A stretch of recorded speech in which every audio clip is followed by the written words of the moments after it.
8h48 sur Sud Radio, c'est l'heure de démarrer les grands débats du matin avec, pour commencer, le travail à l'heure du variant Omicron. Avec la montée des contaminations et forcément des risques d'absentéisme nombreux, on parle de crainte de paralysie de l'économie du pays dès janvier en France. Pour nous parler de cette situation, on accueille Benoît Serre, vice-président national délégué de l'Association nationale des directeurs des ressources humaines, l'ANDRH. Bonjour et bienvenue. Bonjour. Bonjour Benoît Serre, merci d'être avec nous ce matin sur Sud Radio. Alors, je vais reprendre les derniers chiffres là, de Santé publique France. Un Parisien sur 100 est positif au Covid. 40% d'entre eux, c'est à Omicron. Alors, on parle des Parisiens ici puisque c'est ceux qui sont le plus touchés par Omicron pour l'instant. Quand on sait que la règle, c'est de s'isoler 10 jours quand on est positif, 7 si on est cas contact et même 17 si on vit dans le même foyer, le risque de blocage de l'économie en janvier, il est bien réel.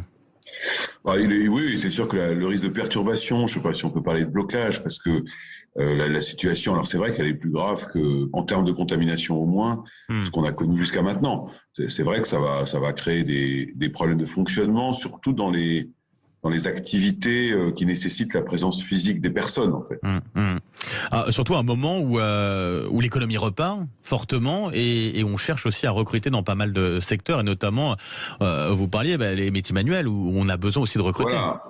C'est sûr que c'est un peu un cumul de situations qui rendent les choses compliquées. Comme vous le rappelez, l'économie est en pleine reprise, bien plus forte que ce que tout le monde avait imaginé. On a des problématiques de recrutement qui datent déjà de plusieurs mois. Si en plus on a de moins en moins de candidats parce qu'il y en a de plus en plus qui sont malades, c'est vrai que ça ne va pas nous simplifier la vie. En plus, la rentrée de janvier, il va falloir qu'on instaure un télétravail plus large que ce qu'on avait jusqu'à maintenant, puisque vous savez que la ministre nous a demandé de passer de 2 à 3 ou 4 jours. Voire 4. Voire 4, plus le fait que, j'ai bien suivi, en fait, début décembre, on était à peu près à 40 000 contamination jour, là on est jusqu'à 100 000 je crois ce matin. On redoute en tout cas jusqu'à plus de 100 000 du côté du conseil scientifique. Voilà, ça veut dire qu'on multiplie presque par 3 le nombre de contaminations. La grande difficulté dans tout cela, c'est d'abord pour les gens eux-mêmes, mais c'est également le fait que ce ne sont pas des absences qui sont prévisibles. D'une certaine manière, quand vous avez des absences prévisibles, vous organisez votre planning et vous vous en sortez. Là, ça arrive la veille pour le lendemain, en quelque sorte. Donc c'est ça qui complique les choses assez fortement, effectivement. Bien sûr. Il y a cette question aussi de savoir sur la question de l'isolement, parce que voilà, on a de nouvelles données chaque jour. On a notamment ces données de l'agence de santé britannique qui nous dit, a priori, moins de risques d'hospitalisation, on va dire. Par contre, c'est confirmé, c'est plus contagieux. Est-ce qu'il faut notamment réduire le nombre de jours, par exemple, d'isolement, ou retravailler sur ces conditions-là d'isolement? Est-ce que vous pensez que c'est une bonne chose, en tout cas, qu'on en a besoin du côté de l'économie? Alors, sur un plan scientifique ou sanitaire, j'en sais rien du tout. Je sais qu'aujourd'hui, c'est 10 jours. J'ai vu que le conseil scientifique avait proposé 7 jours. Est-ce que ça changera fondamentalement la donne? Si on passe de 10 à 7, ça peut arranger un tout petit peu, mais pas dans des proportions considérables. C'est vrai que, mais essentiellement, il est nécessaire.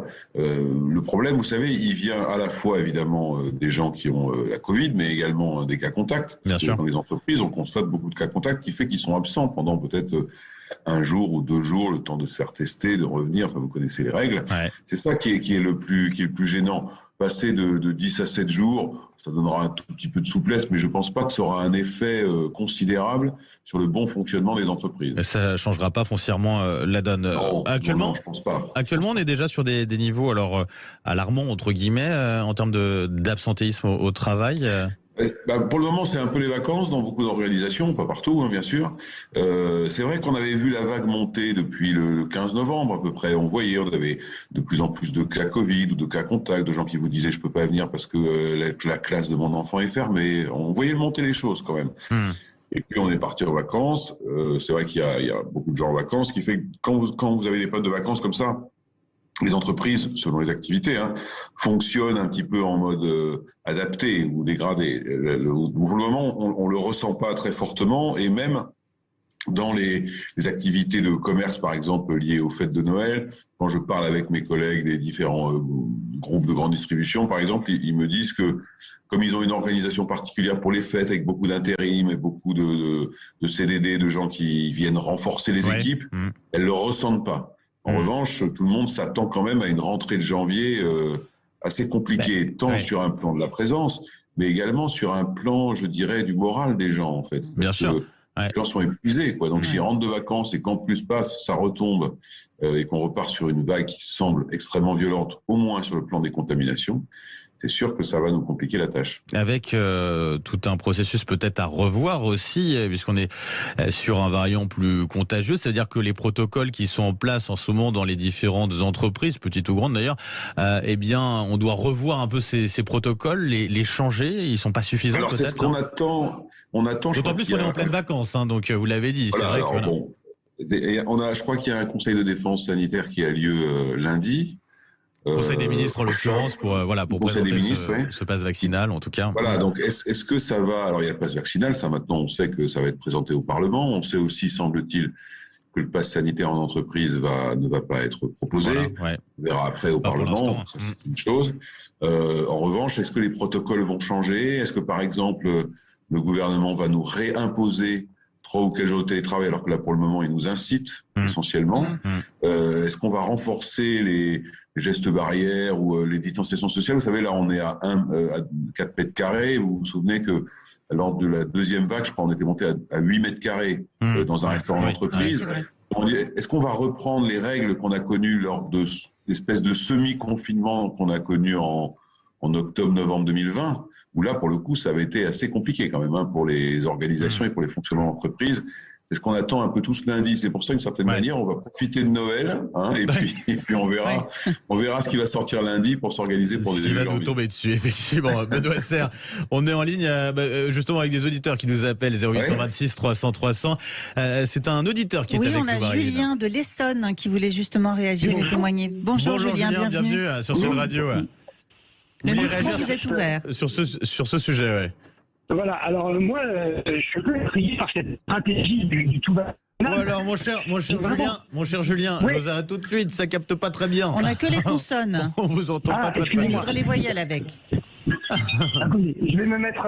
Prenez pas trop de risques, attention, vous penchez pas trop par la fenêtre. Quand ça va, ne bougez plus. Voilà. Là, c'est bon, vous m'entendez? Oui, super, Julien. C'est très bien. Super, allez-y. Du coup, excusez-moi. Oui, donc du coup, moi, je suis un peu intrigué par cette stratégie du tout vaccinal parce que j'ai l'impression que tout est fait et mis en place pour qu'en fait, on ne se sente jamais d'une contamination lente. J'entends par là, c'est qu'en fait, les gens, quand ils sont vaccinés, ils ne sont pas plus protégés, ils n'ont pas moins contaminé les autres, ils sont toujours aussi dangereux, ils sont toujours aussi contaminants.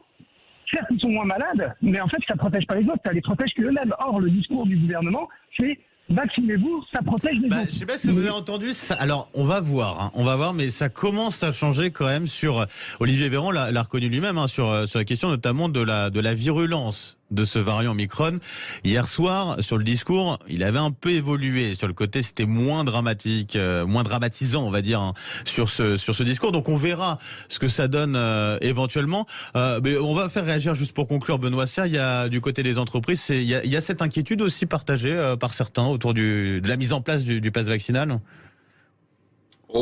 Pas vraiment, parce que vous savez, dans beaucoup d'entreprises, on a poussé à la vaccination. Soit on pouvait la faire nous-mêmes, soit on l'a organisée, soit on a aidé les gens à se faire vacciner en leur donnant du temps, en s'organisant avec des pharmacies à côté, etc. Non, moi je suis pas médecin, mais ce que je constate simplement et ce qui a l'air d'être vrai, c'est ce que dit monsieur, à savoir que ça n'empêche pas la contamination. On le voit bien, on est à 100 000 contaminations. En revanche, ça empêche les cas graves. Or, les cas graves génèrent le blocage de l'hôpital qui pourrait générer un confinement. Et ça, sur un plan strictement économique, je ne parle pas du reste. Tout à fait. Sur un plan strictement économique, ce serait une catastrophe absolue. Donc, il semblerait que la vaccination soit quand même une très bonne option. Voilà. Bon, en tout cas, merci beaucoup Benoît Serre d'avoir été avec nous ce matin sur Sud Radio. Un très joyeux Noël, de très bonnes fêtes en attendant de se remettre la tête dans le guidon lundi. Merci à vous. Merci.